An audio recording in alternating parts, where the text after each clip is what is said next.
আপনারা বাকি যে ক্লাসগুলো আছে ওগুলোও দেখতে পাবেন, সমস্যা নাই, ঠিক আছে? আর এটা থাকবে ইনশাআল্লাহ। এনিওয়েজ, তো আমরা আজকে শুরু করতেছি হচ্ছে গিয়ে চ্যাপ্টার 2 দিয়ে ভেক্টর। এই জায়গায় লেখা আছে, আপনারা তো এইচএসসি 27 ব্যাচ। আর আমরা শুরু করব হচ্ছে গিয়ে ভৌত রাশি বা ফিজিক্যাল কোয়ান্টিটি দিয়ে। আমাকে কি বলতে পারেন যে আমরা ভৌত রাশি বা ফিজিক্যাল কোয়ান্টিটিকে ফিজিক্সে কিভাবে ডিফাইন করেছি? ভৌত রাশি কাকে বলে? তাই হচ্ছে ভৌত রাশি, বই এই কথাটা বলছে, রাইট? তাহা মিথ্যা কথা। কেন বলি? আপনি দাঁতের ডাক্তারের কাছে মনে করেন গেছেন, দাঁতের ডাক্তার প্রথমে আপনাকে জিজ্ঞেস করবে যদি দাঁতে ব্যথা থাকে যে পেইনটাকে রেট করো তো 1 থেকে 10-এর মধ্যে। মাঝে মধ্যে বলে না? অথবা মনে করেন আপনি ইনজেকশন নিতে গেছেন বা আপনার হাত পা ভাঙছে, আপনি ফার্স্ট এইড বা আপনি ইমার্জেন্সি রুমে গেছেন, আপনাকে জিজ্ঞেস করবে কিন্তু ডক্টর যে পেইনটাকে রেট করো ফ্রম 1 to 10, রাইট? যদিও আপনি এইটাকে এক্স্যাক্টলি কোনো কিছুর সাথে মেজার করতে পারছেন না যে 1 কেজি 2 কেজি পেইন পাইছি, বাট স্টিল আপনি এটার সাথে একটা নাম্বার অ্যাসোসিয়েট করে ফেলছেন না? কিন্তু এই পেইনকে আপনি কি মেজারমেন্ট বলতে পারবেন বা ভৌত রাশি বলতে পারবেন? পারবেন না। তারপর মনে করেন হচ্ছে গিয়ে আজকে ফাদার্স ডে, আব্বুর জন্য আপনি ধরেন ফ্লাওয়ার্স নিয়ে গেছেন এন্ড এভরিথিং, আব্বু খুব খুশি হয়েছে। আপনি জিজ্ঞেস করেন আব্বু কত খুশি হয়েছে বলো তো? অনেক খুশি হয়েছি। অনেক কত? এতগুলা এতগুলা মানে তো 1 থেকে 10-এর মধ্যে নাম্বার দাও। বলি না আমরা? বা রান্না করে নিয়ে গেলে কারোর জন্য কিছু বলি না যে রেট দ্য ডিশ, রাইট? এখন তো আমরা সবকিছুতে রেটিং দেই। তো তার মানে কি সবকিছুই মেজারমেন্ট? না। See the problem with the definition, this is by CQ পরীক্ষায় নাম্বার কমে।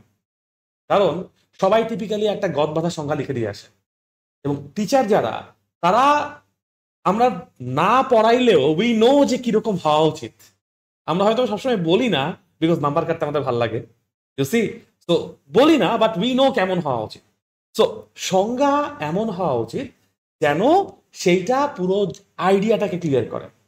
তো ভৌত রাশি আমরা আসলে কাকে বলি, এটাকে যদি ডিফাইন করতে যাই আমাদেরকে আগে চিন্তা করতে হবে যে আমরা আসলে কোন কোন পরিমাপকে ভৌত রাশি বলি। হ্যাঁ, পরিমাপ করতে পারতে হবে, এটা একটা মূল ক্যারেক্টারিস্টিক্স বা বৈশিষ্ট্য ভৌত রাশি হওয়ার জন্য। আমরা ধরেন ভর মাপি, সময় মাপি, রাইট? তাপমাত্রা মাপি। আপনি একটু চিন্তা করে দেখেন গভীরভাবে, এগুলোকে কিন্তু আসলে পদার্থের ভৌত ধর্ম বলে।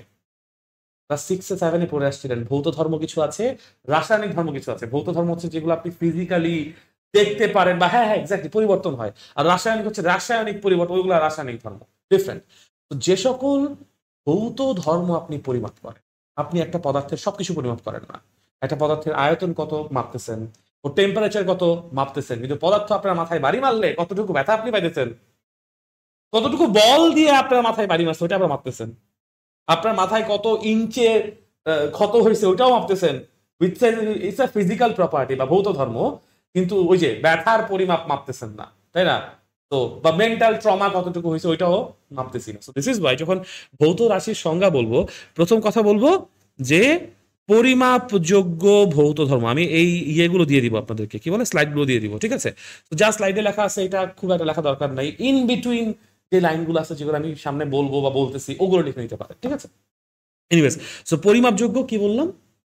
ভৌত ধর্ম। পরিমাপযোগ্য ভৌত ধর্ম, বা ইংরেজিতে বললে বলবো মেজারেবল ফিজিক্যাল প্রপার্টি।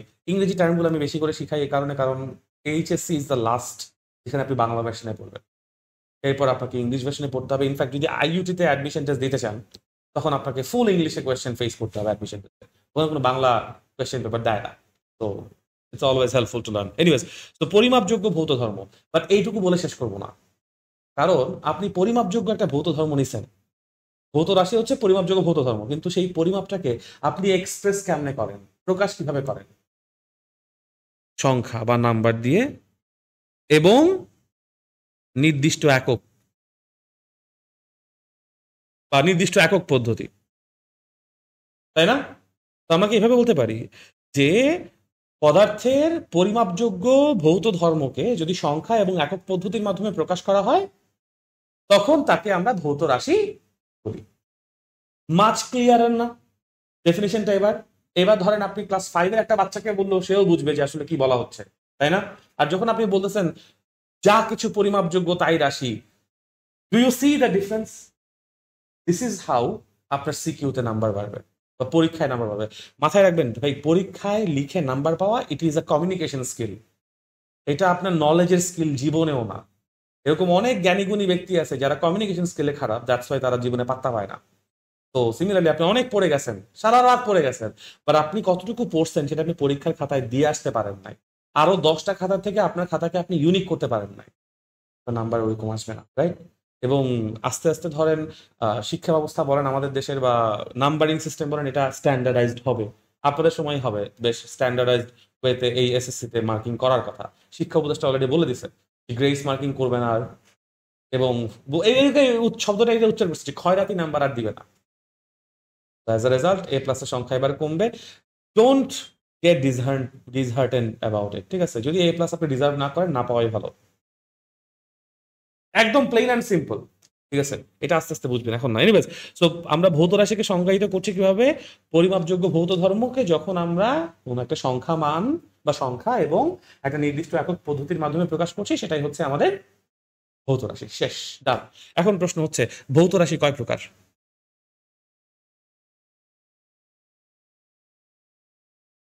যখন কেউ আপনাকে প্রশ্ন করবে, শুনেন, প্রশ্নের পিঠে প্রশ্ন করা শিখতে হবে। আমার ক্লাসে আপনাদের প্রথম কাজ হচ্ছে কোয়েশ্চেন করা। আমি যখন আপনাদেরকে জিজ্ঞেস করবো ভৌত রাশি কয় প্রকার, আপনি আমাকে প্রশ্ন করবেন, ভাইয়া কিসের ভিত্তিতে? বুঝাইতে পারছি? কিসের ভিত্তিতে আমি ভাগ করব, ভালো কথা ভাই, কিসের বেইজে? মনে করেন আপনাকে আম কাটতে দিছি, আপনার প্রথম প্রশ্ন হওয়া উচিত, ভাইয়া কেমনে কাটবো? পিচ কাটবো নাকি হচ্ছে গিয়ে ফালি ফালি করে কাটবো? You need to clarify everything. বুঝতে পারছেন? নাসিরউদ্দিন হোজার একটা গল্প আছে, ছোটবেলায় আমাদের ইংলিশ ফটোতে বলেছিল, আপনাদের ছিল কিনা জানি না। একদিন নাসিরউদ্দিন হোজা এরকম ক্লাসরুমে আসছে একটা শিখানোর জন্য। তো ক্লাসের স্টুডেন্টরা সব বসে আছে অ্যান্টিসিপেশনে, আর পড়াবে কিছু একটা। কেউ কোনো কোয়েশ্চেন করে নাই, সে কিছু পড়ায় নাই, পুরোটা ক্লাস চুপচাপ থেকে সে বেড়ে গেছে। First day, second day, third day, same কাহিনী। ফোর্থ ডে তে আইসা এক ছেলে জিজ্ঞেস করছে, ছাত্র বা স্টুডেন্ট জিজ্ঞেস করছে যে, "স্যার, আপনি পড়াইতেছেন না কেন কিছু?" তখন নাসিরউদ্দিন বলছে, now you will start learning. তুমি প্রশ্ন করো না, একটু পড়াবো কি? তো ফার্স্ট কাজ হচ্ছে প্রশ্ন করা। ইনফ্যাক্ট আমি যা বলছি এটা ঠিক বলছি না ভুল বলছি, আপনি বাসায় গিয়ে চেক করবেন। আমার এসে অ্যাটাক করবেন, ভাই আপনি তো ভুল বলছেন। না ভাই, আমি জানি আপনি ভুল বলছেন, আমার সমস্যা নেই, আমি মাইন্ড করবো না ইনশাল্লাহ। হয়তো বা কখনো কখনো আমি অন্যান্য কিছু ফ্যাক্টরের উপর বিরক্ত হয়ে আপনার প্রতি বিরক্তি প্রকাশ করে ফেলতে পারি, বা ডোন্ট টেক ইট পার্সোনালি, ঠিক আছে? আপনি আমাকে প্রশ্ন করুন, শুধু আমাকে না, সব জায়গায় প্রশ্ন করবেন। আর যদি সব জায়গায় প্রশ্নের উত্তর না পান, দেন চ্যাট জিপিটিতে প্রশ্ন করুন, জেমিনারে প্রশ্ন করুন, বাট প্রশ্নের উত্তর লাগবে। এনিওয়েজ, সো ভৌত রাশি কয় প্রকারের আগে আমাদের জানতে হবে কিসের ভিত্তিতে আমি রাশিকে ভাগ করতেছি। আমরা দুইটা ভিত্তিতে রাশিকে ভাগ করতে পারি। এক, না না, ওটা তো মৌলিক আর যৌগিক রাশি, ওটা তো ভাগ, কিন্তু ওইটার একটা ভিত্তি আছে। ভিত্তিটা হচ্ছে প্রকাশের স্বাধীনতা। রাশিকে প্রকাশের স্বাধীনতা বা ইন্ডিপেন্ডেন্স অফ এক্সপ্রেশন। রাশিকে কি আমি একা একা এক্সপ্রেস করে দিতে পারবো, নাকি আরো দুই তিনটা মিলে এক্সপ্রেস করতে হবে? এই স্বাধীনতার উপর ভিত্তি করে আমরা দুইটা ভাগে ভাগ করি। একটা হচ্ছে মৌলিক রাশি, আপনারা জানেন, এবং আরেকটা হচ্ছে কি বলেন, যৌগিক রাশি। না, যৌগিক রাশি বলে কিছু নাই, লব্ধ। এটাকে এই জন্য লব্ধ বলে, বা দুইটা বা তার অধিক মৌলিক রাশি মিলে এটাকে ক্যালকুলেট করে লাভ করা হয়। ওই যে যা লাভ করা হয় তাই লব্ধ। ওই যে সমাস ব্যাস বাক্যে পড়ছেন না, এক কথায় প্রকাশ, লাভ করা হয় যা লব্ধ, ওইটা। তো মৌলিক রাশি এবং লব্ধ রাশি। সো মৌলিক রাশি মানে হচ্ছে ফান্ডামেন্টাল কোয়ান্টিটিস, ফান্ডামেন্টাল। মৌলিক রাশি এতই ফান যে ওরা মেন্টাল, ফান্ডামেন্টাল।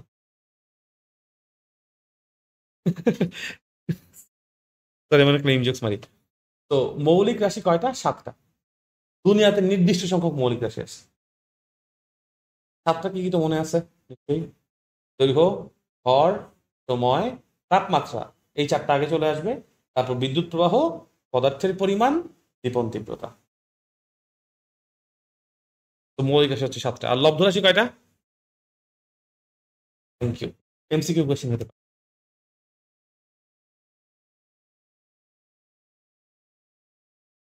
ওকে, তো এই গেল একটা পদ্ধতি। আরেকটা পদ্ধতি হচ্ছে, বা আরেক পদ্ধতি না, সরি, ভিত্তি। ভিত্তি দিক নির্ভরতা। দিকের উপর নির্ভর করে কি করে না? কোনো একটা রাশির পূর্ণরূপে প্রকাশ দিকের উপর নির্ভর করে কি করে না, তার উপর ভিত্তি করে আমরা দুইটা ভাগ করি। একটা হচ্ছে আর একটা হচ্ছে ভেক্টর।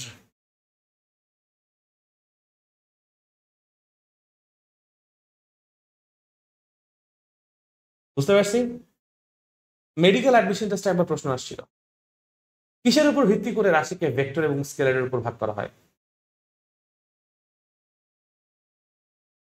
এটা আপনারা যে কোনো মেডিকেল অ্যাডমিশন টেস্টের কোয়েশ্চেন ব্যাংক ঘাটলেই পাবেন, বা ফিজিক্স বইও থাকে না, অনেক এখন অনেক সময় বইয়ের মধ্যেও বিগত বছরে আসা প্রশ্নগুলোর মধ্যে দিয়ে দেয়। বাট একটা জিনিস দেখবেন, আমি একটা সময় একটা বাংলাদেশের সব থেকে বড় পাবলিকেশন হাউসের সাথে কাজ করে আসছি, তো ওই জায়গা থেকে বলছি। এবং এটা চেষ্টাটাও হবে না, আসলে চেষ্টা থাকে কিন্তু সম্ভব হয় না। সেটা হচ্ছে প্রচুর ভুল থাকে বইয়ে, প্রচুর ভুল থাকে। কিন্তু বোর্ড এক্সামে বইয়ে ভুল ছিল বলে আপনি বোর্ড এক্সামে ভুল করবেন, এটা অ্যাকসেপ্টেড না। অ্যাডমিশন টেস্টে ভুল করবেন, এটা অ্যাকসেপ্টেড না। ঠিক আছে? বিকজ ওটা আমাদের জব, টিচারদের জব ভুলগুলোকে কারেক্ট করে দেওয়া। তো বইয়ে যা পড়া লেখা আছে সেগুলোকে এক, মানে আমার কথাও যেরকম আপনি একবার বিশ্বাস করবেন না, বইয়ের কথাও তেমনি আপনি একবারে বিশ্বাস করবেন না। ইনফ্যাক্ট ওই বইয়ের পিছনে যে উত্তরগুলো দেওয়া আছে, ক বা খ বা গ বা ওই যে অঙ্কের অ্যান্সার দেওয়া আছে, ওগুলোকে বিশ্বাস করবেন। ওটা আগে অঙ্ক করবেন, এবং অনেক সময় এরকমও হবে অঙ্ক মিলেছে, উত্তর মিলে গেছে এবং ওটাই উত্তর, কিন্তু প্রসেস ঠিক, প্রসেসের কোনো একটা জায়গায় ঝামেলা হয়েছে, অঙ্ক কিন্তু বোর্ডে কেটে দিবে বা অ্যাডমিশন টেস্টে কেটে দিবে। এই ব্যাপারগুলো খুবই ইম্পর্টেন্ট। ঠিক আছে? এটা মাথায় রাখবেন। পারা বা সলভ করতে পারাটা সবকিছু না, আপনি কি সলভটা প্রপার ওয়েতে করছেন কিনা বা প্রপার ওয়েতে শিখছেন কিনা, সেটা হচ্ছে বড় ব্যাপার।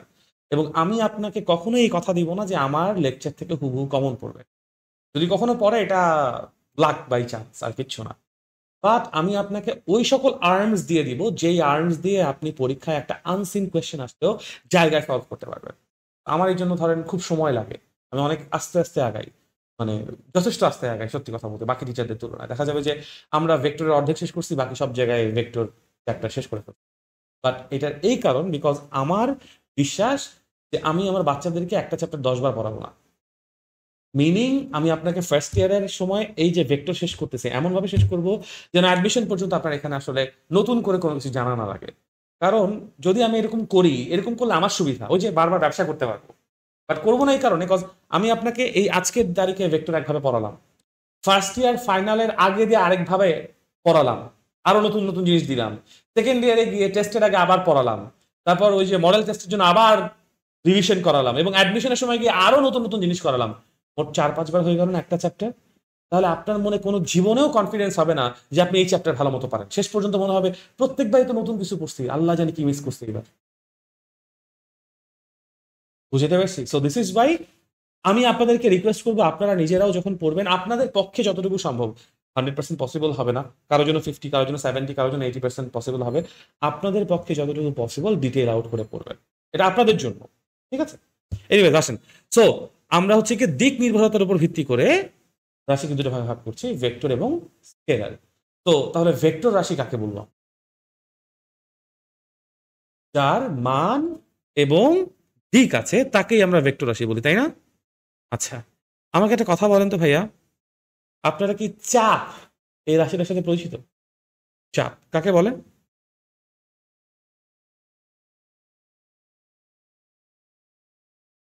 থাকলে আমরা বলি যে 1 প্যাসকেল পরিমাণ চাপ হয়, তাই না? তো pressure equals to force by area বলা যায়। চাপ কি রাশি?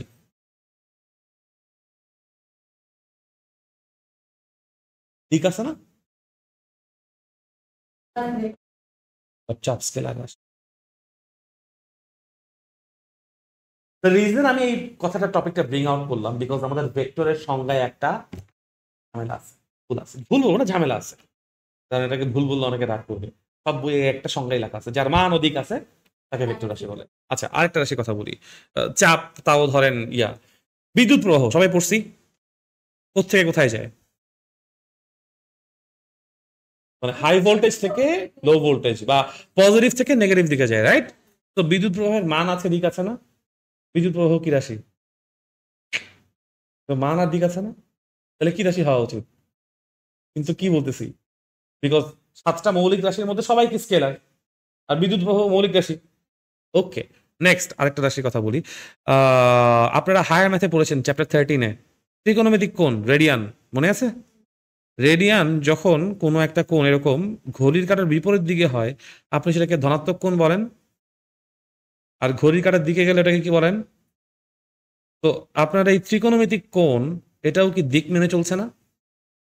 ভেক্টর না স্কেলার, বাট দিক মেনে চলছে, মানও আছে দিকও আছে, তাহলে ভেক্টর না স্কেলার।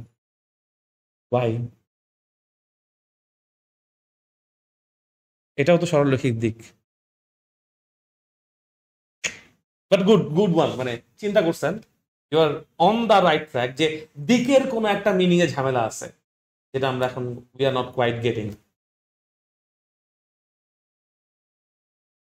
স্টিল সেম, এখানেও তো নির্দিষ্ট পয়েন্ট থেকে নাই, আমি যদি প্লাস থেকে শিফট করতে পারি না চাইলে, রাইট? এটার কারণটা হচ্ছে, বা এটার there is a litmus test, যেই লিটমাস টেস্ট দিয়ে আপনি বুঝতে পারবেন যেটা ভেক্টর নাকি এটা স্কেলার। তারপর পড়ে আসছে হায়ার ম্যাথ চ্যাপ্টার, ভেক্টর যোগের কিছু সূত্র আছে যেটা আর কেউ মানে না, শুধুমাত্র ভেক্টর রাশি মানে। তো যখন আপনি ভেক্টর রাশির সংজ্ঞা বলবেন, আপনি বলবেন আরেকটা জিনিস দেখেন, মান আর দিক আছে আর মান আর দিক প্রয়োজন হয়, দুটো কিন্তু এক কথা না, ভিন্ন কথা। আপনার টাকা আছে আর আপনার টাকার প্রয়োজন আছে, ভিন্ন কথা না? অথবা আপনার টাকা নাই আর আপনার টাকার প্রয়োজন নাই, আবার ভিন্ন কথা, দুটো পুরোপুরি ভিন্ন কথা না? তো যখন আমরা বলি ভেক্টর রাশির মান ও দিক আছে, কথাটা সত্যি না। যে কোনো কিছুরই মান আর দিক আছে। মনে করেন আপনি এখন বেইলি রোড, মানে শাহজাহানপুর থেকে বেইলি রোডের দিকে গিয়ে একটা কলম কিনছেন, দোকানদার জিজ্ঞেস করছে আপনি কোত্থেকে কলম কিনতে আসছেন, শাহজাহানপুর থেকে, আমি চাইলে এটার সাথে দিক অ্যাসোসিয়েট করে দিতে পারি না? আপনি যখন উপর থেকে নিচে নামতেছেন তখন আপনি একটা ওয়েট মেশিনে দাঁড়ায় ভর মাপছেন, কোত্থেকে কোথায় যাওয়ার সময়, উপর থেকে নিচে যাওয়ার সময়, আমি চাইলে দিক অ্যাসোসিয়েট করতে পারি না? বাট এই দিক অ্যাসোসিয়েশনের কোনো মিনিং আছে? এক্স্যাক্টলি, আমি কি বুঝাইতে পারছি? তো দিক আছে নাকি নাই সেটা ফ্যাক্টর না, ফ্যাক্টরটা হচ্ছে দিকের প্রয়োজন আছে নাকি নাই। যে সকল রাশিকে পূর্ণভাবে প্রকাশ করতে মান ও দিকের প্রয়োজন হয়, that's how it should go. And lastly আরো একটা শর্ত আমাকে বলতে হবে, সেটা হচ্ছে যে সকল রাশিরা ভেক্টর যোগের সূত্রসমূহ মেনে চলে।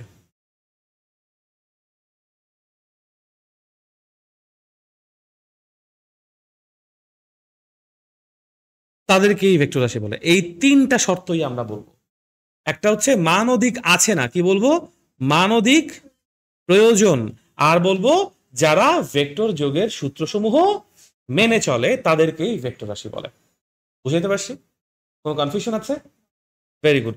এইগুলো হচ্ছে ওই ছোট ছোট লুপ হোল যেগুলোর জন্য পরীক্ষায় এমসিকিউ ভুল হয়, যেগুলোর জন্য কোয়েশ্চেনে একটু ঘুরাই দিলে সিকিউতে আমরা বুঝি না যে কোথেকে কোথায় যাবে। এগুলা মনে করেন, মনে হয় যে এগুলো তো পারবোই, এগুলো তো জানি, বাট ওই যে যেগুলোকে ফর গ্রান্টেড ধরে নেই আমরা, সেখানেই আসলে ঝামেলাগুলো হয়, বুঝতে পারছেন? These are those topics. Anyways, তো ভেক্টর রাশি তাহলে কি বুঝতে পারছি আমরা? যার মান প্রয়োজন, দিক প্রয়োজন, এবং যারা ভেক্টর যোগের সূত্র মেনে চলে তাদেরকে আমরা ভেক্টর রাশি বলবো। ওকে, ভেরি গুড। এরপর ভেক্টর রাশিকে আমরা কি করে প্রকাশ করি? এক্সপ্রেশন অফ ভেক্টর লিখে তো আপনারা সবাই জানেন যে এ বি লিখে একটা অ্যারো দিয়ে প্রকাশ করি, বাট ওই লিখার আগে আমি জিওমেট্রিক প্রকাশটা নিয়ে কথা বলবো, বিকজ জ্যামিতিক প্রকাশ নিয়ে কথা বলবো, বিকজ এই যে ভেক্টর যোগের সূত্রসমূহ, এটা নিশ্চয়ই বুঝেন এরা প্রচন্ড জ্যামিতিক একটা পদ্ধতি। বাকি সকল যোগ হচ্ছে গিয়ে বীজগাণিতিক যোগ, 4+3=7, অ্যালজেব্রাইক সামেশন, তাই না? কিন্তু যখন ভেক্টর যুগে ত্রিভুজ সূত্র পড়ছেন আপনারা নিশ্চয়ই, ওখানে বোধহয় বহুভুজ সূত্র বলে একটা ব্যাপার ছিল, শিওর না, বাট সামান্তরিক সূত্রের নামটা ছিল, ছিল না? সামান্তরিক এবং ত্রিভুজ ছিল, রাইট? তো এই প্রত্যেকটা কি শেপ, একটা জ্যামিতিক শেপের সাথে তুলনা করে আসতেছে না? তো দ্যাট মিনস এই যোগগুলা প্রত্যেকটাই কি জিওমেট্রিক প্রসেস বা জ্যামিতিক পদ্ধতি। দ্যাট ইজ বাই ভেক্টরের প্রকাশে সবার আগে লজিক্যালি আসা উচিত জ্যামিতিক, কিভাবে জ্যামিতিক ভাবে প্রকাশ করি। আপনারা সবাই জানেন কিভাবে প্রকাশ করি, সরল লেখা দিয়ে, একটা সরল রেখা দিলে। আর টু বি ভেরি এক্স্যাক্ট, আসলে রেখাংশ হওয়া উচিত, কারণ রেখাংশ সসীম, রশ্মি একদিকে আবদ্ধ আরেক দিকে অসীম, আর সরল রেখা দুই দিকেই অসীম। তো যদিও রেখাংশ হওয়া উচিত, কিন্তু যদি আপনাকে মান স্পেসিফাই না করা থাকে, দিক থাকে, তাহলে তো অসীম পর্যন্ত আপনি চাইলে ডিরেকশনটা বর্ধিত করতে পারেন। তো মানে চলিত ভাষায় একবারে বলা হয় যে একটা সরল রেখা দিয়ে আমরা ভেক্টরকে প্রকাশ করি, ঠিক আছে? এবং যেই সরল রেখা দিয়ে প্রকাশ করি সেই সরল রেখার একটা নাম আছে, বাংলায় এটাকে বলে ধারক রেখা, ইংরেজিতে বলে লাইন অফ সাপোর্ট বা সাপোর্ট লাইন। যেই রেখা ভেক্টরকে ধারণ করবে তাকে ওই ভেক্টরের ধারক রেখা বলে। ধারক রেখাকে আইডেন্টিফাই করার জন্য জানেন 2টা পয়েন্ট লাগে মাত্র, এবং এটা কিন্তু সকল রেখার জন্য সত্য না। একটা রেখার জন্য মাত্র 2টো বিন্দু বা 2টা পয়েন্ট লাগে। একটা হচ্ছে আদি বিন্দু, আদি বিন্দুকে অনেক সময় বাংলায় পাদবিন্দুও বলে থাকে, ইংরেজিতে ইপ, ইনিশিয়াল পয়েন্ট বা স্টার্টিং পয়েন্ট, এসপি।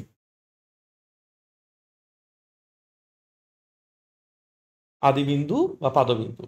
আর আরেকটা বিন্দু হচ্ছে শেষ বিন্দু বা শীর্ষবিন্দু।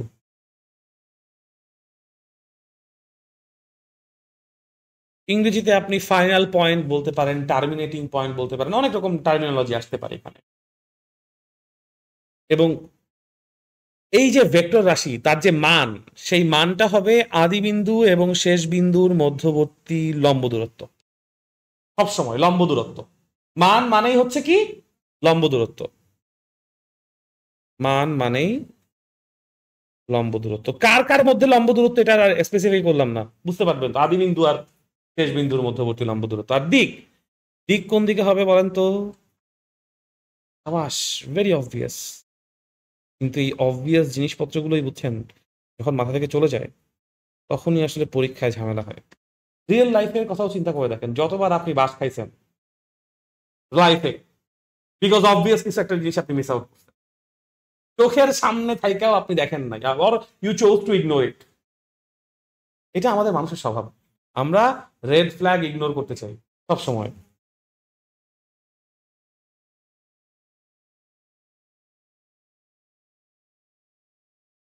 এনিওয়েজ, কইছিলাম, হ্যাঁ।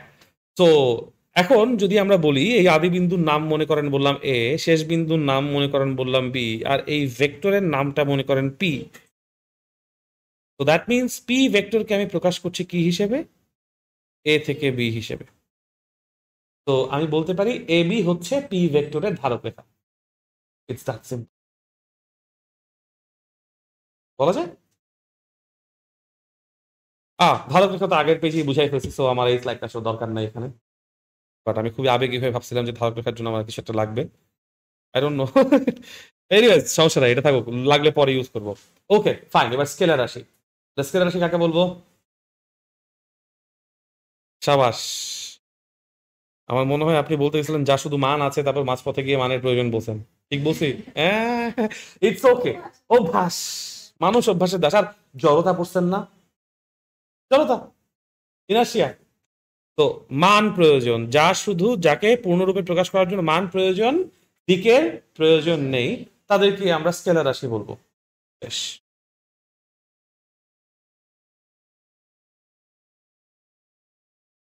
সো স্কেলার রাশিকে কেন স্কেলার রাশি বলে, এটা একটা চমৎকার হিস্ট্রি আছে।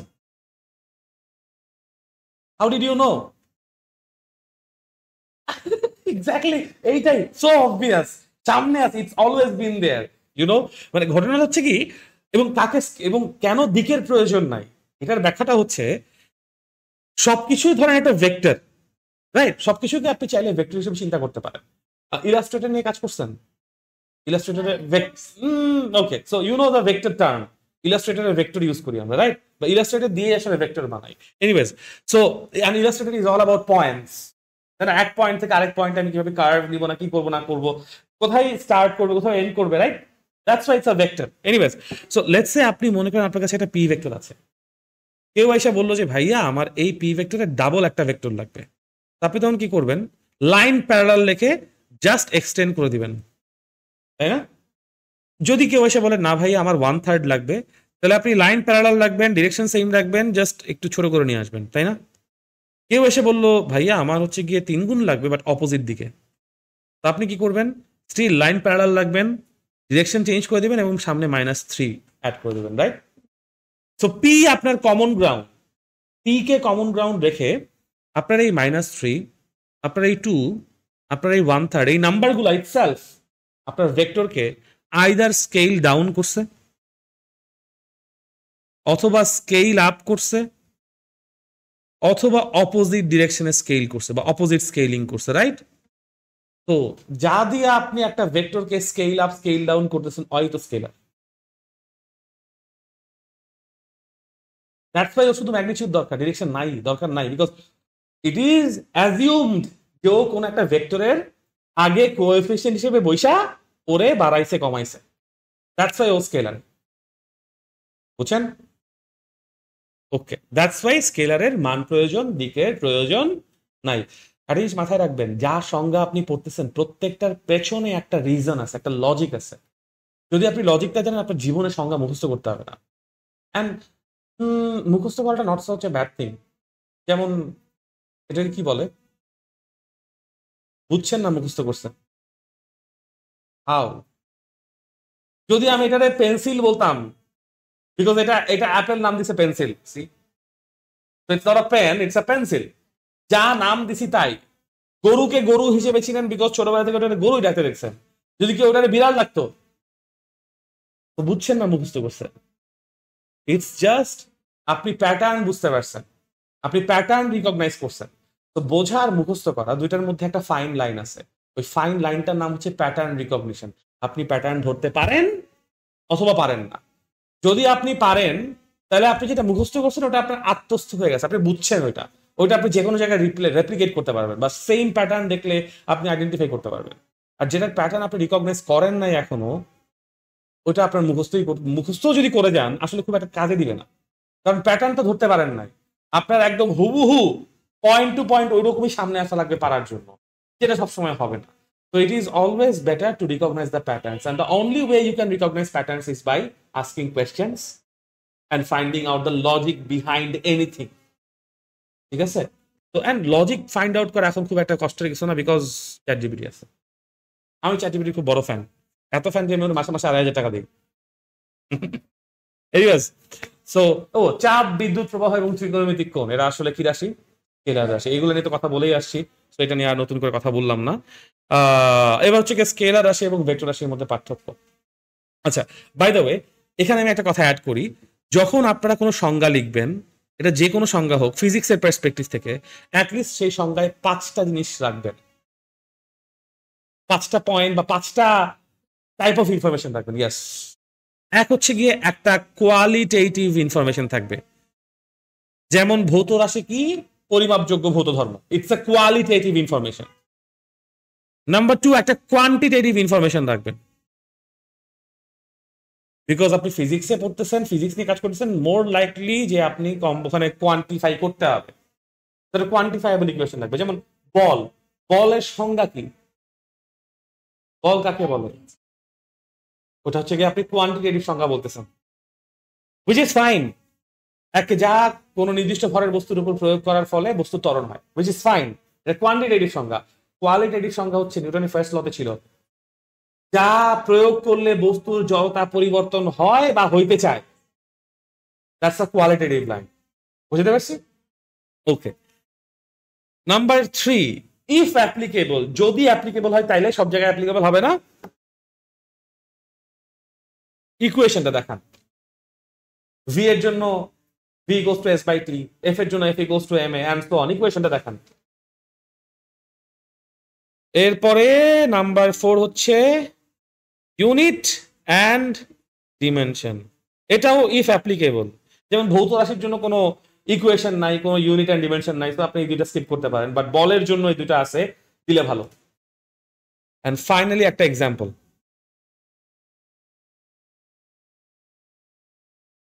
And I know what you are thinking, ভাইয়া 1 নম্বরের সংখ্যার জন্য 5টা লাইন। ইউ সি, আপনারা যখন স্টেম অ্যান্সার করেন, আপনার স্টেমের নাম্বার বর্ণন থাকে 1, 2, 3, 4। 1-এ 1 কেউ মিস করে না, 2-এ 2ও কেউ মিস করে না, যত ভালো লিখুক যত খারাপ লিখুক। বাট এখানে জানা যাচ্ছে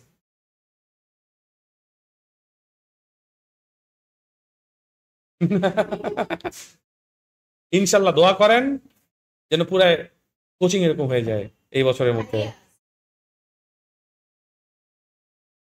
আপনি একটু আমার উপর বিশ্বাস রাখেন, আমার একটু, তারপর আমি দেখতেছি ইনশাল্লাহ। ঠিক আছে? ওকে। এনিওয়েজ, যেটা বলতেছিলাম, 1-এ 1 কেউ মিস করে না, 2-এ 2ও কেউ মিস করে না। 3-এর মধ্যে অনেক সুন্দর করে লিখছে, তাও দেখবেন কোন কোন টিচার আছে 3-এ 2 দিয়ে বসে রাখছে, এবং 4-এ তো ভাই 2-এর উপরে নাম্বার উঠেই না, খুব ভালো লিখলে 3। 4.5 পাওয়াটা impossible kind of thing, right? This is wire আপনার 1 নাম্বারের জন্য এই ইফোর্টটা কাজে আসবে, বিকজ আপনার যে টিচার খাতা কাটতেছে সে আগে আরো 100টা খাতা কাটতে আসছে, বা অ্যাটলিস্ট 10টা খাতা কাটছে, বা যদি আপনার খাতা ওইবার প্রথম কাটে সে সারা জীবনে অ্যাটলিস্ট কয়েক কোটি খাতা কাটছে, রাইট? সবাই কি করছে, একের কতে 1 লাইনে সংজ্ঞা লিখছে, তার ওখানে 1-এ 1 দিছে, 2-এ 2 দিছে, সব জায়গায় এভারেজ মার্কিং করে আসছে। যখন আপনার খাতা দেখে আসে দেখতেছে আল্লাহ সংজ্ঞা এত ডিটেইলড আউট, তার মানে এই বাচ্চাটা ইফোর্ট দিছে। পড়াশোনা করছে কি করে নাই এটা পরের কথা, তো স্যার তো আপনাকে চিনে না, বাট আপনি যে ইফোর্ট দিচ্ছেন he will recognise it, he or she will recognise it. এখন 1-এর মধ্যে তো 10 দেওয়ার তার জায়গা নাই, আছে? এখন যখন সে এই যে 3-এ আসতেছে, 4-এ আসতেছে, আপনি চিন্তা করেন সাইকোলজিক্যালি সে অলরেডি আপনার প্রতি বায়াসড হয়ে গেছে। আপনি যদি এখানে 2-1টা ভুলও করেন, সিলি মিস্টেকস করেন, সে ইগনোর করবে, বিকজ আপনি তাকে বায়াস করে ফেলছেন। বিকজ টিচারদেরকে তো চিনেন, এরা হচ্ছে কি সুন্দর লেখা দেখলে আরে, আবার ধরেন অনেক টিচার আছে যে এইভাবে যে সংজ্ঞা লিখতে হয় এটাই জানে না, সে এখন আপনার এটাকে স্ট্যান্ডার্ড ধরে পরের জোনগুলোর খাতা কাটবে, কিন্তু আপনি তো তারে শিখাইছেন নতুন একটা জিনিস, রাইট? এটার জন্য হলেও ইউ উইল গেট আ মানে বেটার নাম্বার। এটা ওই যে বললাম না শুরুতে, কমিউনিকেশন স্কিল, এটা হচ্ছে টিচাররা ঘুষ দেওয়া। এই ইফোর্টটা আপনি এই জন্য দিচ্ছেন যেন ফার্দার, এবং একটা চিন্তা করেন যখন পরীক্ষা শুরু করছেন প্রথম ঘন্টায় আপনার লেখার স্পিড স্লো, আপনি অনেক তাড়াতাড়ি অনেক মানে শেষ করতেছেন শান্তি মতো, লাস্টের দিকে খ গ ঘতে গোজামিল মারতেই হয় কারণ সময় শেষ করা যায় না, তখন এগুলা কাজে আসে, এই ইফোর্টটা কাজে আসে। এটাই হতো টিচারের পার্সপেক্টিভ। আপনার পার্সপেক্টিভ এবার বলি, আমাদের ব্রেইন তখন মনে করে যে মোমেন্টাম আসছে যখন সে সাকসেসফুলি একটা টাস্ক কমপ্লিট করে।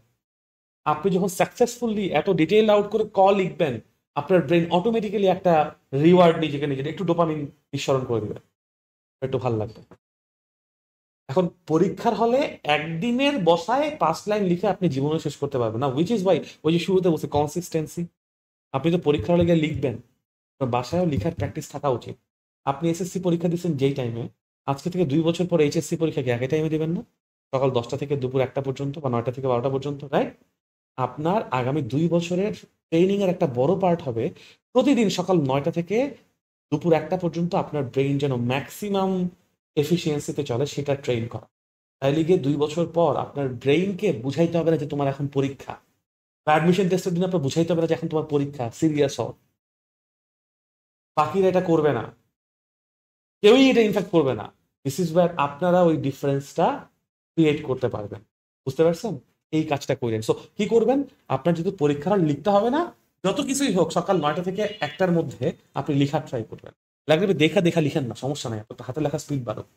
আপনি নিজের মতো করে নোট করেন না ভৌত জগতের সংজ্ঞা, ভৌত রাশির সংজ্ঞা আসলে বা ভেক্টর রাশির সংজ্ঞা আসলে আপনি কিভাবে লিখবেন, রাইট? ইউ জাস্ট রাইট, দেখবেন হাতে স্পিডে চলে আসছে, ওই মোমেন্টামটাও চলে আসছে, এবং আপনার ব্রেইন রেডিলি আপনাকে ইনফরমেশন দিচ্ছে। Brain is the muscle, like any other muscle. আপনার ব্রেইনকে ওয়ার্ক করাতে হবে, এক্সারসাইজ করাতে হবে, ট্রেন করতে হবে, তখন দেখবেন একটা সময় গিয়ে আপনার জন্য, তখনই গিয়ে না ওই যে পড়াশোনা করতে প্যারা লাগে না। ওই যে দেখেন না যারা বইটা ফার্স্ট সেকেন্ড থার্ড হয়, ইনফ্যাক্ট আমিও বলি যে বইটা কষ্ট পায় না, চান্স পেতে প্যারা লাগে নাই, তো ওই ইফোর্ট মনে হয় নাই, ইফোর্ট যে দেই নাই তা না, বাট ইফোর্টটাকে কষ্ট মনে হয় নাই, because it was just another day. মানে বুঝতে পারছি জিনিসটা? পরীক্ষা নিয়ে আপনার মধ্যে এত ভয় কেন? Because it's not just another day. আপনি যদি ইটস জাস্ট অ্যানাদার ডে করে ফেলতে পারেন, আপনি যদি চিন্তা করেন CR7 বলেন, রজার ফেদেরার বলেন, বা ইউনো নোরা ফাতেহির কথাই বলেন, they do things so effortlessly because backward মানে মানে কি বলে এটাকে, গ্রিন রুমে বা পেছনের মানে ব্যাক স্টেজে দে পারফর্ম আ লট। এবং অ্যাথলিটদের এত বেশি পারফরমেন্সের একটা কারণ হচ্ছে ওরা করতে করতে করতে করতে জিনিসটাকে মাসল মেমোরি বানায় ফেলে। লাইক যখন আপনি খাইতে বসেন, জীবন এরকম হচ্ছে বাম হাত দিয়ে খাওয়া শুরু করছে, because it's a muscle memory. খাবার দেখলে ডানা চলে যাবে, গালে মশা বসলে আপনি জানো না আপনার হাত মশার কাছে চলে গেছে, গেছে না? লাইক মানে ইলেকট্রিক ফোর্সের থেকেও তাড়াতাড়ি চলে গেছে, because it's a muscle memory. ওই রকম মাসল মেমোরি করে ফেলতে হবে, ইউনো, এবং ওইটা কনসিস্টেন্সি থ্রুতে। এবং এই জন্যই ওই যে সব থেকে পাওয়ারফুল ইবাদত হচ্ছে কনসিস্টেন্টলি করা হয়। এনিওয়েজ আসেন আসেন আসেন, ইটস লাইক ওই যে ছোটবেলায় ক্রিস্টালাইজেশন মেথড পড়ছেন না? ক্রিস্টালাইজ করার ওই যে মিক্সি বানানোর পদ্ধতি, আগে একটু তলানি ফেলতে হয়, তারপর অটোমেটিকলি পুরো জিনিসটা ক্রিস্টালাইজ করে ফেলে, and so on. So vector এবং স্কেলার রাশির মধ্যে পার্থক্যের বেশ কয়েকটা পয়েন্ট আমরা অলরেডি পেয়ে গেছি। একটা হচ্ছে মানের প্রয়োজন শুধুমাত্র, আরেকজনের মান ও দিক উভয়েরই প্রয়োজন। একজন জ্যামিতিক উপায়ে যোগ হয়, আরেকজন বীজগাণিতিক উপায়ে যোগ হয়। একজন ভেক্টর যোগের সূত্র মেনে চলে, আরেকজন ভেক্টর যোগের সূত্র মেনে চলে না, বা বীজগাণিতিক যোগের সূত্র মেনে চলে, সো অন, তাই না? যখন পার্থক্য লিখতে দিবে আপনারা চেষ্টা করবেন অ্যাট লিস্ট সংজ্ঞা এবং উদাহরণ ছাড়া 3টা পয়েন্ট লিখতে। সংজ্ঞা উদাহরণ অ্যাড করলে 5টা, তো 5টার মধ্যে আপনি ধরেন 4টা লিখতেই পারবেন, যে কোনো একটা ভুলে গেছেন সমস্যা নাই, স্টিল আপনার 2 নম্বরের জন্য 4টা পার্থক্য it's pretty enough, pretty good, বুঝছেন? এবং এটা আপনাকে নিজে প্র্যাকটিস করতে হবে বাসায় বসে, ঠিক আছে? সো এখানে আমি কিছু বলবো না, এটা আপনারা নিজেরা করে নিন, ঠিক আছে? ওকে, এরপর যেই ভেক্টরের কথা বলে, মানে ভেক্টরের টাইপস এর মধ্যে চলে আসছি। সমান ভেক্টর, ইকুয়াল ভেক্টর। সমান ভেক্টর আপনারা পড়ছেন ওই যে চ্যাপ্টার 12-এ বলা হয়েছে। এবং দেখেন সমান ভেক্টর এইটার কন্ডিশনটা আমরা ধারক রেখার উপর অ্যাপ্লাই করি। যদি দুটি ভেক্টরের ধারক রেখা 1 দৈর্ঘ্যে সমান হয়, 2 পরস্পর সমান্তরাল হয়, এবং 3 দিক একই বা একই দিকে হয়, তাহলে আমরা সেই ভেক্টরগুলোকে সমান ভেক্টর বলে থাকি।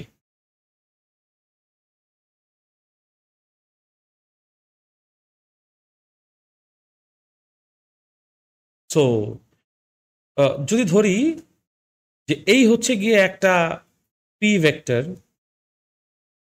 এবং এই হচ্ছে একটা Q vector. Oh by the way, একটা কথা এখানে না বললেই না, সমান ভেক্টর হওয়ার জন্য অবশ্যই ভেক্টরগুলোকে একই জাতীয় ভেক্টর হতে হবে।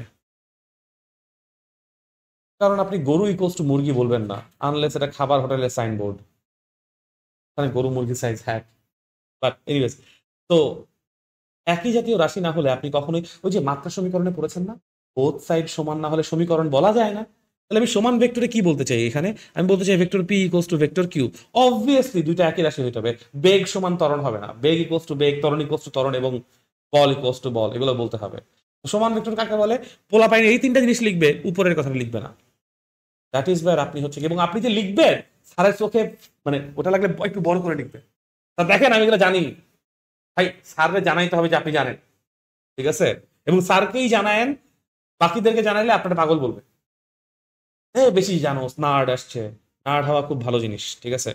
লাইফে it pays to be a nerd, look at me. মানে I am earning because I was a nerd.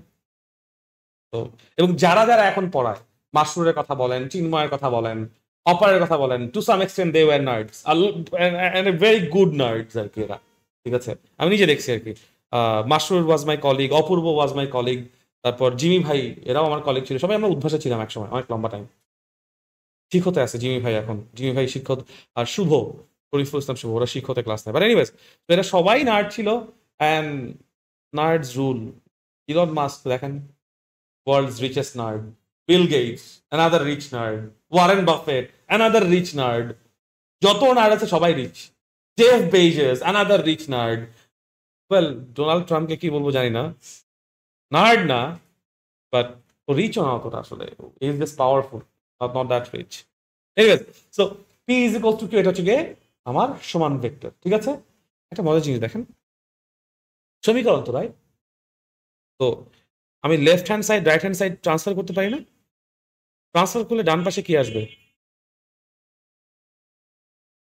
Has to be a vector. মাত্র বললাম না সমজাতীয় রাশি হইতে হবে। লেফট হ্যান্ড সাইডে সবাই ভেক্টর, রাইট হ্যান্ড সাইডে ওটারও কি হইতে হবে? ভেক্টরই হইতে হবে, বুঝতে পারছেন? এক্স্যাক্টলি, এই ব্যাপারটা মাথায় রাখবেন, এটা অনেকে ভুল করে। ইনফ্যাক্ট আপনারা যখন হচ্ছে গিয়ে ছোটবেলায় বলের সাম্য পড়ে আসছেন না, চ্যাপ্টার 3-তে ছিল, বলের সাম্য F of x equals summation of F equals to 0। Summation of F কি রাশি ছিল? বল, বলের লব্ধি, ভেক্টর। তো ওই জিরোটাও কি একটা? এরপর আসে বিপরীত ভেক্টর। বিপরীত ভেক্টর এবং সমান ভেক্টরের জন্য আমার ধারক রেখাতেই কন্ডিশন অ্যাপ্লাই করব। প্রথম কন্ডিশন সেম, যে মান বা দৈর্ঘ্য সমান। দ্বিতীয় কন্ডিশনও সেম, সমান্তরাল হইতে হবে। তৃতীয় কন্ডিশনটা কি হবে? বিপরীত দিক। অনেকে বলবে ভিন্ন দিক, কখনো শুনবেন না, ভিন্ন দিক লিখবেন না, বিপরীত দিক লিখবেন। কারণ ভিন্ন দিক মানে ভাই 45 ডিগ্রি অ্যাঙ্গেলে গেলেও বিপরীত দিক, মানে ভিন্ন দিকই হয়, বাট বিপরীত হয় না। বিপরীত হওয়ার জন্য 180 হইতে হয়। ভিন্ন মানে জাস্ট ডিফারেন্ট, তো different is not going to cut it. অনেকে আবার এই লজিক দিবে ডিফারেন্ট বলে, আরে ভাই বলছি তো সমান্তরাল, সমান্তরালের পর দিক ভিন্ন মানে তো একটা ডানে হলে একটা বামেই হবে। ইউ হ্যাভ টু বি মানে অ্যাকিউরেট। যেই টিচার মনে করেন এটা অ্যাকসেপ্ট করবে না, সে তো ভিন্ন দেখে কেটে দিবে না। এবং আইডিয়াল স্কুল তো এটার জন্য famous. So yes, we know, been there done that. Anyways, so এই জন্য হচ্ছে গিয়ে পারফেক্ট জিনিসটা লিখবেন। সো বিপরীত ভেক্টর তাহলে দেখতে কেমন হতে পারে? লেটস সে এই হচ্ছে পি ভেক্টর ডান দিকে, তাহলে কিউ ভেক্টর কোন দিকে হবে? এক্স্যাক্টলি। সো আমরা তাহলে বলতে পারি vector P is equals to minus, আবার যেহেতু সমীকরণ left hand side right hand side করতে পারি, রাইট?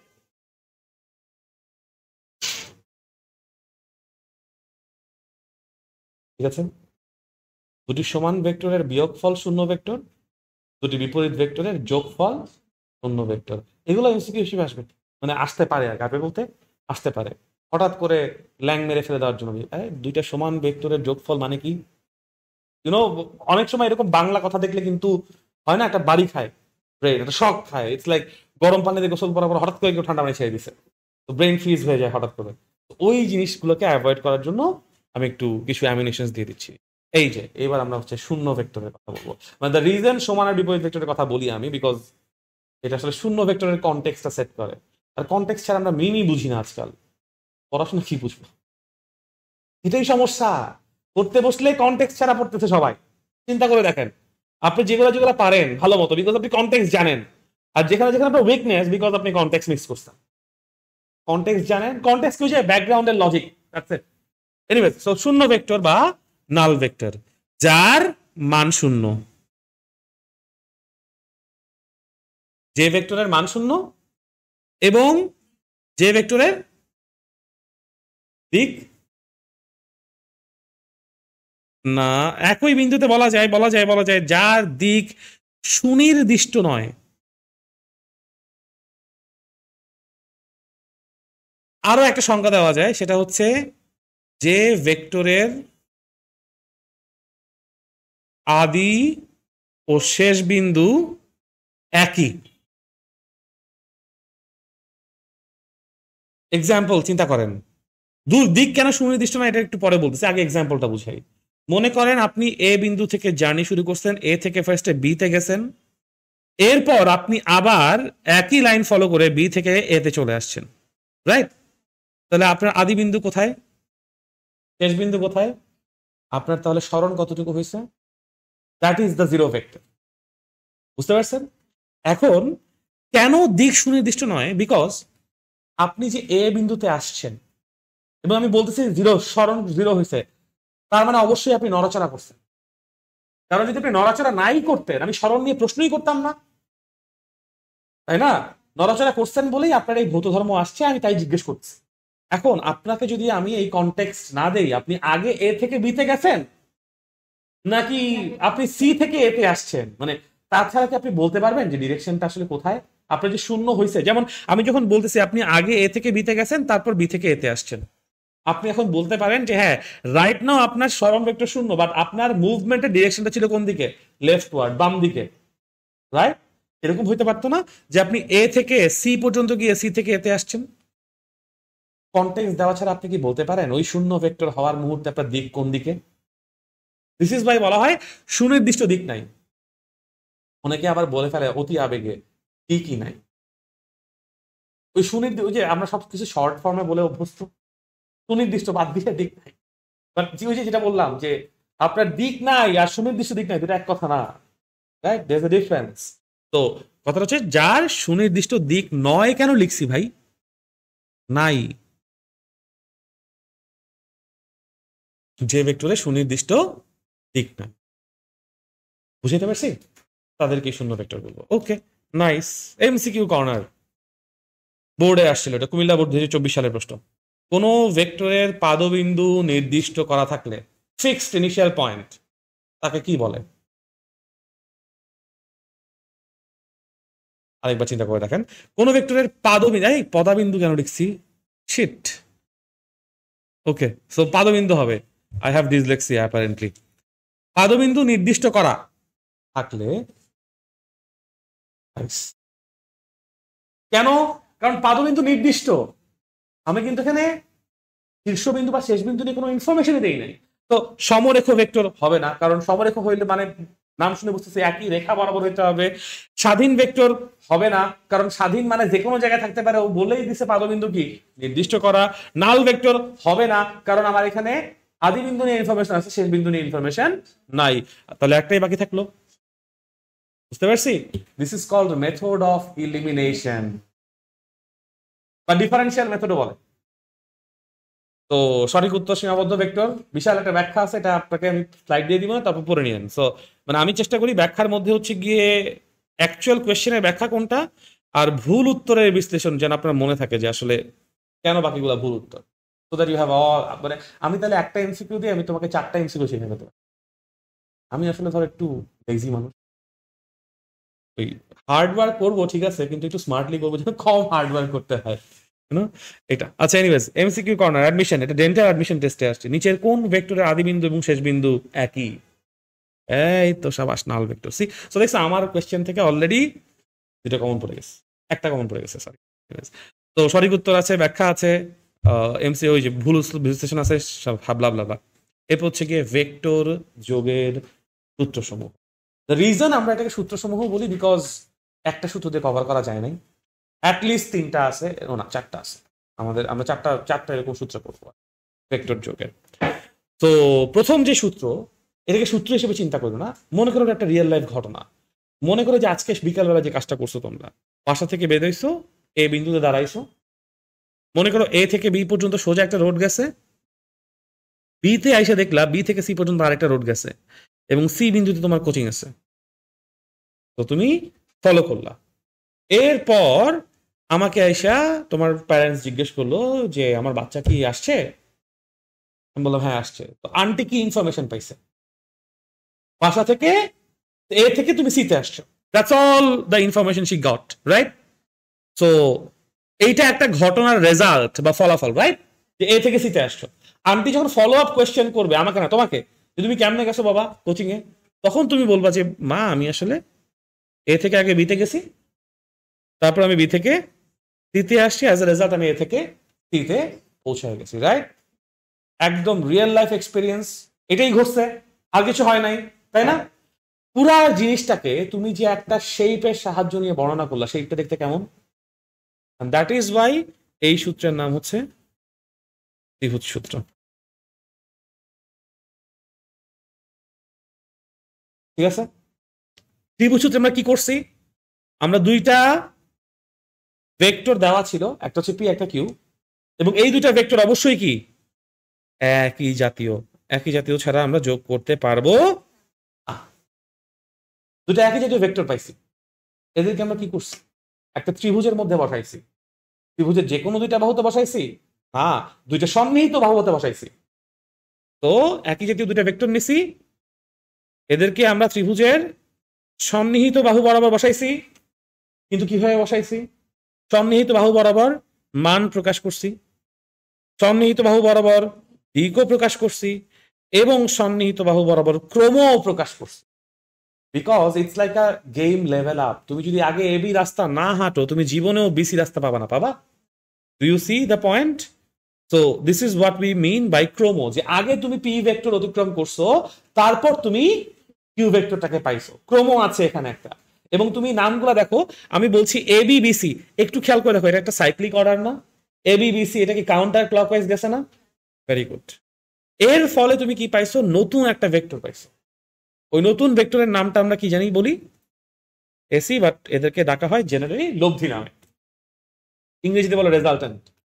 এবং যাদেরকে যোগ করে পাইছো ওদেরকে বলা হয় উপাংশ বা কম্পোনেন্ট। তো ত্রিভুজ সূত্রে কি করা হয়? ত্রিভুজ সূত্রে একটা ত্রিভুজ নেওয়া হয়, উপাংশগুলোকে দুটি সন্নিহিত বাহু বরাবর মানে, দিকে এবং ক্রমে প্রকাশ করা হয়। তাহলে লব্ধিটা সেই ত্রিভুজের আর একটা বাহু বাকি আছে না, তৃতীয় বাহু, এই তৃতীয় বাহু বরাবর মানে, দিকে এবং বিপরীত ক্রমে। কেন? ওই যে দেখো সাইক্লিক অর্ডারে যদি আমি চিন্তা করি, এ বি বিসি, তারপর কি বলা উচিত? সি এ বলা উচিত না? আর আমরা বলতেছি কি অর্ডার চেঞ্জ করে ফেলছি না? যদি একটি ত্রিভুজের দুটি সন্নিহিত বাহু বরাবর একই জাতীয় দুটি ভেক্টর রাশিকে মানে, দিকে এবং ক্রমে প্রকাশ করা হয়, তাহলে তৃতীয় বাহুটি বিপরীত ক্রমে তাদের লব্ধির মান এবং দিক প্রকাশ করে। বই এই কথাটা বলছে। তো আমার এখানে কি কি জিনিস ইম্পর্টেন্ট? একই জাতীয় বলতে হবে, সন্নিহিত বাহু বলতে হবে, মান, দিক, ক্রম এটা বলতে হবে কাদের জন্য? উপাংশের জন্য। আর লব্ধি কি? বিপরীত ক্রমে। মনে থাকবে? এইগুলা বাদে বাকি যা আছে নিজের মতো করে বানায় রাখো, সমস্যা নাই। বাট এই এই কি ইনফরমেশন গুলো অবশ্যই থাকতে হবে। ঠিক আছে? কোনো কনফিউশন আছে? Very good, very good, very good.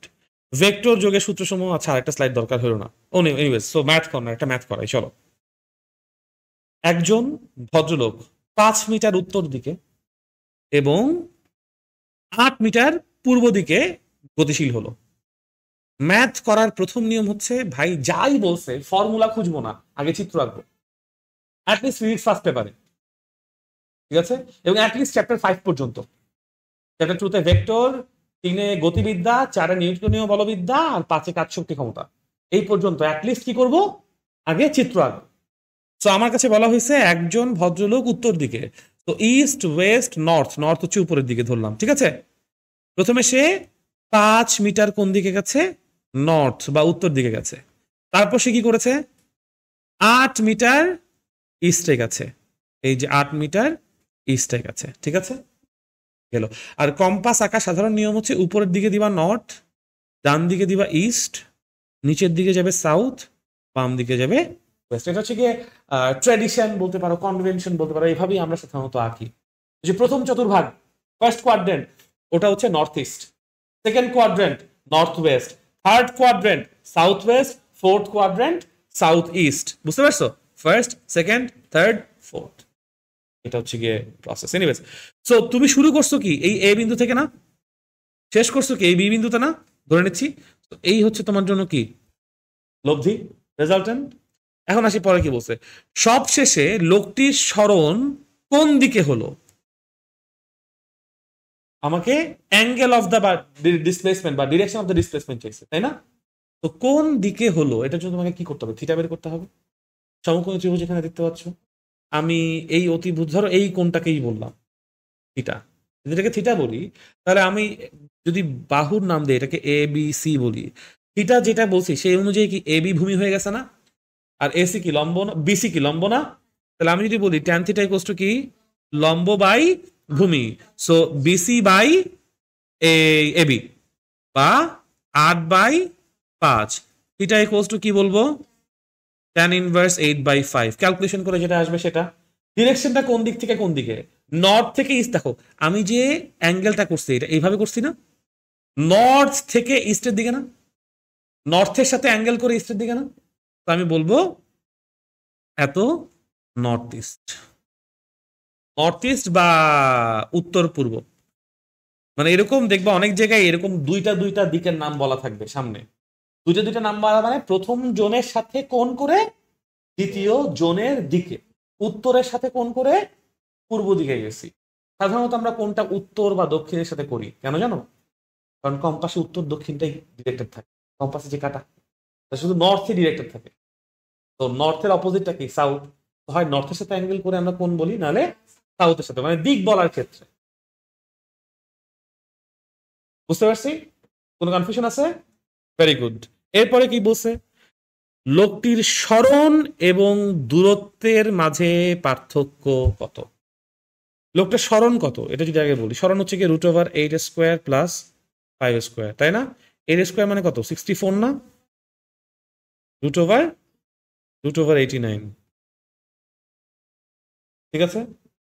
√89, √89 equals to what? কিছুই না, মানে ডট ডট 9.43। ওকে, ঠিক আছে। তো 9.43 মিটার বলা যায়। আর লোকটার দূরত্ব কত? 13 মিটার। ওই যে 5 + 8, তাই না? তো দূরত্ব এবং স্মরণের মধ্যে পার্থক্য কত? 13 - 9.43 কত আসবে? 3.57 মিটার। লোকটার স্মরণ এবং দূরত্বের মানের মধ্যে পার্থক্য হচ্ছে 3.57। বুঝতে পেরেছি?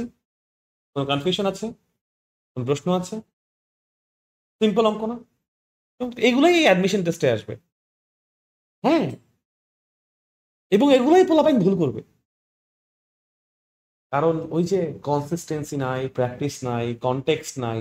ঠিক আছে, এক গাদা ফিজিক্স মানে হচ্ছে কি, দেখবা ম্যাক্সিমাম জায়গায় গেলে বা ম্যাক্সিমাম বই খুললে, ঠিক আছে, আমি কারো গিবত করে বলছি না, এটা ওনাদের process, I respect that, but আমার কাছে এটা আসলে ভালো লাগে না যে এক গাদা সূত্রের লিস্ট দিয়ে দেয় আর এক গাদা অঙ্কের লিস্ট দিয়ে দেয়, তো সূত্র মিলাই মিলাই অঙ্ক করায়, যেটা টাইপ 1, এটা টাইপ 2। বাট আমি যদি থিওরিটা ঠিক মতো না শেষ করি, আমি তোমাকে যতই আমার শীট থেকে যে কমন আসবে, আমি এতটা, আমি কি ভাই মানে ভবিষ্যৎ জানি? নাকি আমার বোর্ডে লোকজন আছে, বা বোর্ডে লোকজন থাকলেও বুয়েটে তার লোকজন নাই, মেডিকেলে তার লোকজন নাই আছে। আর আমার কথা হচ্ছে কি জানো ভাই, তোমার আব্বা আম্মা আমার কাছে একটা সার্টেন অ্যামাউন্ট অফ টাকা দিয়ে বিশ্বাস করে পড়াইতে দিয়ে যাবে, তাই না? আমার তো টাকাটা হালাল করে বাসা নিতে হবে, তাহলে আমি নিজেও হারাম খাইতেছি, আমার বউ বাচ্চাও হারাম খাইতেছে, দরকার কি? আমার একটু কষ্ট হবে, একটু না, আমার ভালোই কষ্ট হবে, বিকজ মানে আসলে ধরো পড়াইতে গেলে প্রচুর জিনিসপত্র চিন্তা করতে হয়। আমি একটা কথা আজকে বললাম, কোনো কারণে আসলে ওই কথাটা কনটেক্সট ঠিক মতো বলতে পারলাম না, তোমার জন্য আজীবন সেটা ওইরকমই রয়ে যাবে, এবং তুমি ওইটা যদি ভুল হয় বারবার ভুল করতে থাকবে, বিকজ ভাইয়া বলছে, ভেরি গ্রেভ রেসপন্সিবিলিটি। আমি না আসলে এই জন্যই বলি, আমার প্লিজ প্রশ্ন করবা প্রচুর, আমি সব জানি না, আমি সব পারি না, এটা পারা সম্ভব না, আমি প্রচুর ভুলভাল করতে পারি, বলতে পারি, বিকজ আমি যে এই বইগুলো দেখে পড়াবো ওখানেও ভুল আছে, আমার পক্ষেও হয়তো বা সবসময় সম্ভব না ওই ভুলটা ফাইন্ড আউট করা। আমি তো ধরো আজকে কত বছর ধরে পড়াচ্ছি, 2011 সালের অক্টোবর মাসে বুয়েটের রেজাল্ট দিছে, তো নভেম্বর মাস থেকে পড়াচ্ছি, 2011 নভেম্বর থেকে যদি আমি উদ্ভাসে ক্লাস নেই, এই বছরের নভেম্বর কত হবে তাহলে, 11 থেকে ওই তো 15-16 বছর, 15 বছরের মতো, বা ও না 16 যদি হয় 14 বছর, 14-15 বছর মতো, তো এক যুগের থেকে 2 বছর বেশি। তো একই বই দেখতেছি, একই টপিক দেখতেছি, আমার চোখে ওই ভুলটা মনে নাও হইতে পারে, বা দেখা যেতে পারে আমি কোনো কোর একটা জিনিসপত্র ভুল জানি, ওই ভুলই পড়ায় আসতেছি, কেউ একদিন কারেক্ট করে নাই, দ্যাটস আপ টু ইউ, তুমি আমাকে কারেক্ট করে দিবা, বুঝছো?